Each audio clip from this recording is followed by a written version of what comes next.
Hello, it's me, and I'm going to go through a demonstration on how to solve this Tangram Cube. But before I do that, you may have noticed some things in the background here. So I'm actually going to issue a challenge, something for you to think about.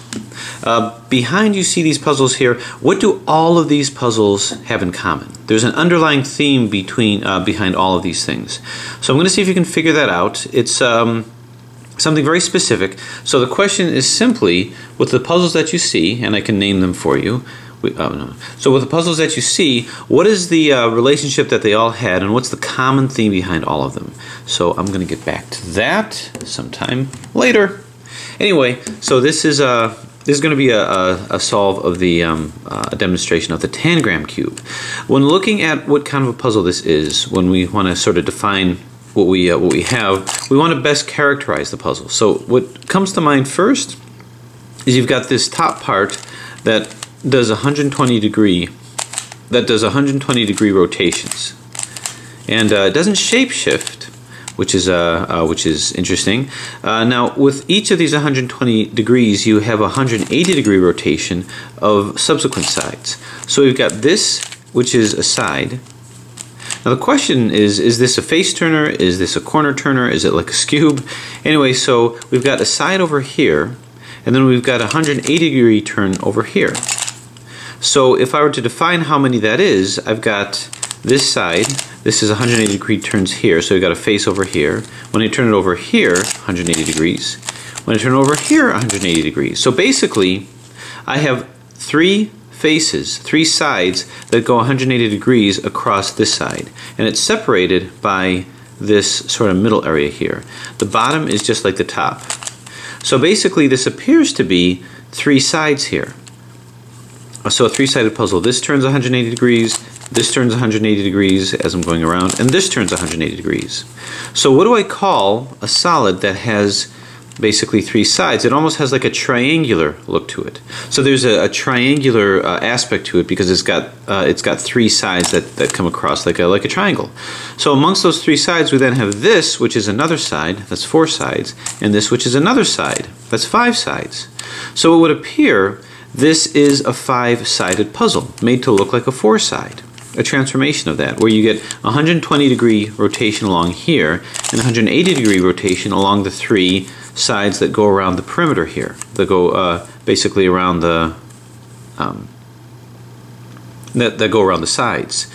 Well, basically what you have when you have a five-sided puzzle is you have a pentahedron. So before even starting out, I decided to pull out the pentahedron and realize that it's actually the same puzzle, because in this case, although you can see it, here's a side here that moves in increments of 120 degrees. And then you've got these sides over here, 1, 2, 3. And they move 180 degrees. So it's really the same thing, where this move, see if I can do it here, whoop.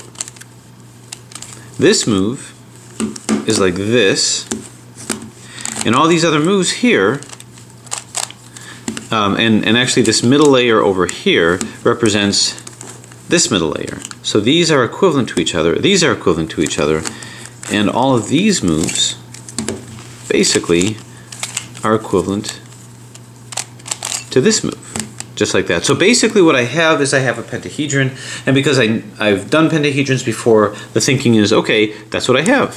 This is a cubic shape modification of a face-turning pentahedron. So I kind of surmised that this was a face-turning puzzle with five sides, so it's a face-turning pentahedron made to look like a cube. Well, I love cubic transformations. The difference, though, is that this is going to be a super cube compared to this, because in here, I do have specificity with these pieces, but the center does not have specificity. It has rotational equivalence, but this one does not have rotational equivalence. So that could possibly give me a rotational problem that I'll have to bear in mind. This is an edge over here, so my edges, get it set up again here, edge, edge, and edge, and these little corner, corner, and corners, that represents this edge, edge, and edge, and that represents these corners over here. In terms of the middle layer here, this here, which looks like the center, actually isn't, represents this, and this represents over here. So basically, if I were to scramble this guy up, I should be able to solve it much the same way, but I'm curious about what's going to happen with the supercube aspect. When I put in center rotation, how might that mess me up? So I think we can, and just like this puzzle, this is not a shapeshifter. It has a very domino-esque appeal to it. So as a face turner, you can't turn it in the same degrees in all directions. So here and here. Okay, so let's just go ahead and scramble this up and see where things go. 180 degree turn over here.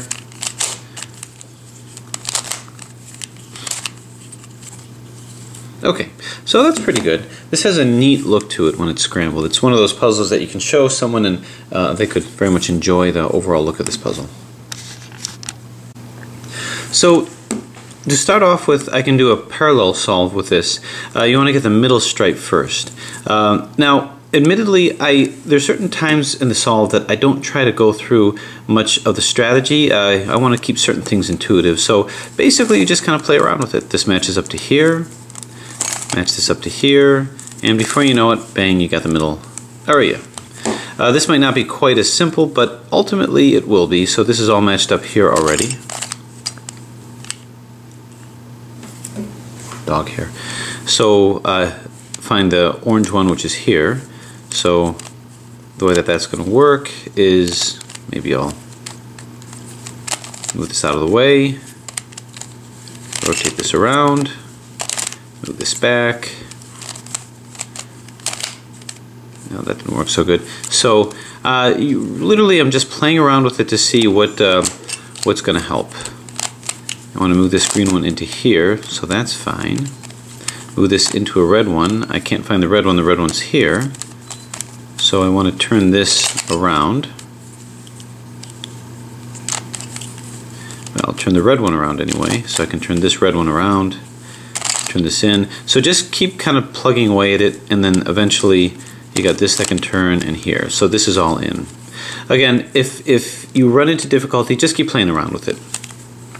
I'm not going to give any algorithms for it. It's really not worth memorizing. So the next thing is I do one layer and then another. So I'm going to do, say, oh, I don't know, the one with the green. I like green. This layer over here. And the way that that's going to work is I just put it up here. I put the edges in. So this blue will come up to here, blue and white. So I'm going to knock this in. Then I have to get this back, so move it out of the way and bring it back down. So this is in. Now I'm going to put this one in. This is already in, so I'm going to take this edge, move it down 180 degrees, put this in place, move it up. So this is all in. Then for this, I like to do the domino strategy of corner swaps. And that's 2R, U, 2R, UI, 2R. So I see this. This needs to come into place over, well, over here. Now when I do a corner swap like that, I'm going to end up causing misplacement here, so I have to get it back, but it's 2R, U, 2R, UI, 2R. It does put that down here, but it causes misplacement over here. But that's okay, keeping this to the right.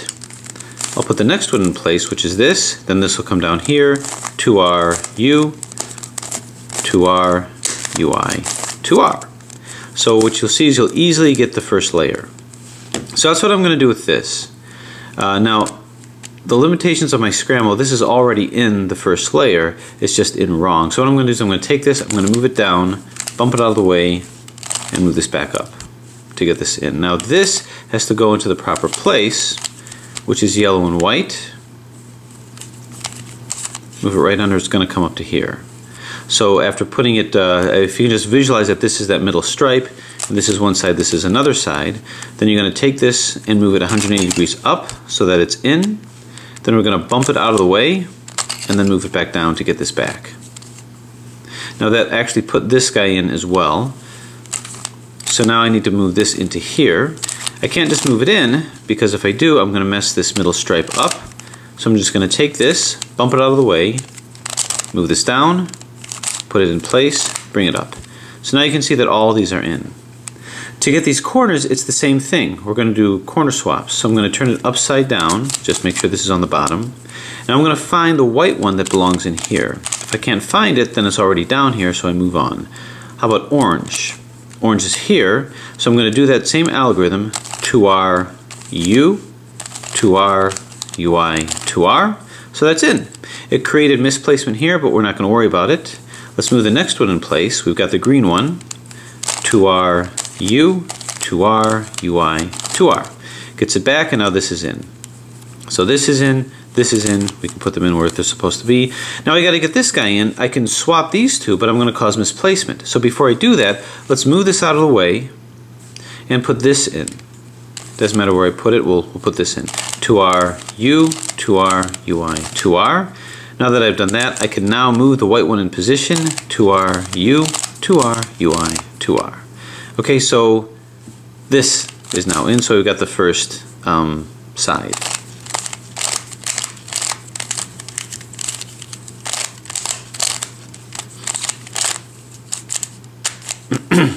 Okay, so this is all in, and now we have to hit the next side over here.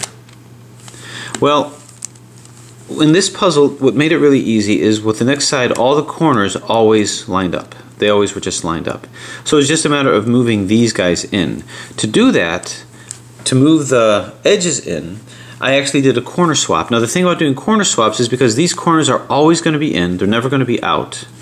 Doing a corner swap meant that you're not swapping corners because they also swapped edges. And there's only one direction that the edge can go, so by doing a corner swap, I actually cause the edges to rotate around. The corner swap is 2R, U, 2R, UI, 2R, UI, D, 2R, UI, 2R, U, 2R. This moves back. And what you see is that when you do that corner swap, it rotates these edges counterclockwise, or rather clockwise. So you can see it's a pretty easy solve. So let's compare to this over here. What you're going to find is that the corners, once again, are always in. You're always going to find them in. You might have to rotate them around. But what about these edges? Well, I got to put these edges in. But here's the problem. The center now has specificity. It can't just rotate anyway. If this were like this center, then it would look like this center's in matched up with the corners. So when you get a situation like this, I'm going to do the algorithm that rotates these edges around so that they match the center. That's what we have to do.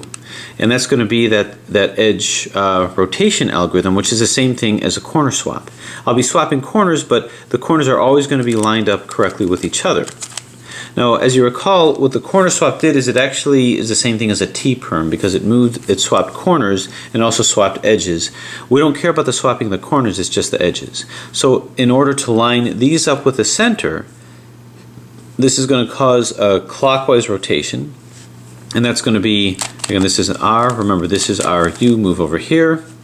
This is our R move, 2R, U, 2R, UI, 2R, UI, D, 2R, UI, 2R, U, 2R, and this moves back. And you keep doing that until these edges are lined up with the center. So that's lined up.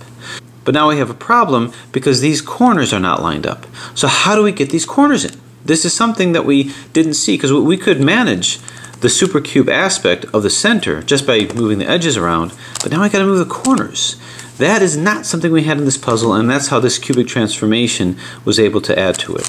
So what we need to do is we need to cause a rotation of these corners without rotating the center.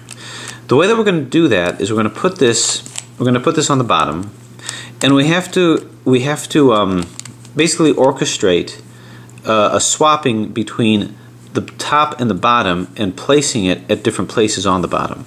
So I'm just going to sum up the algorithm that I've come up with in order to make that happen. So what you're going to do, you're going to just randomly look at it. Remember, blue is here, and we're going to do 2R, U, 2R, UI, 2R. That's it.